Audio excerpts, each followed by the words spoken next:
আবার সাদা তেল দিয়ে দিলাম, 5 ফোড়ন হতে দিয়ে দিলাম, কুচি করে রাখা পেঁয়াজগুলো একটু দিয়ে দিলাম,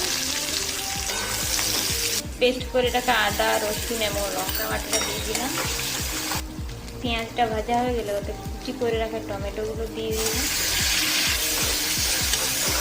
টমেটোটা ভাজা হয়ে গেলে ওতে হলুদ, জিরে গুঁড়ো, ধনে গুঁড়ো, মিক্স মশলা, গরম মশলা দিয়ে ভালোভাবে আমরা নেড়ে চেড়ে গ্রেভির জন্য ওটা ছেড়ে দিলাম। গ্রেভিটার জন্য হালকা পরিমাণে জল দিতে হবে। দেখুন গ্রেভিটা কি সুন্দর হয়ে গেছে। এতে আমরা ইঁচড়গুলো দিলাম, থেকে ভেজে রাখা কাঁঠাল এবং আলু এবং পটল, পরিমাণ মতো নুন দিয়ে দেব। জলদি আমরা সিদ্ধ হওয়ার জন্য একটু ঢেকে রাখবো। দারুণ।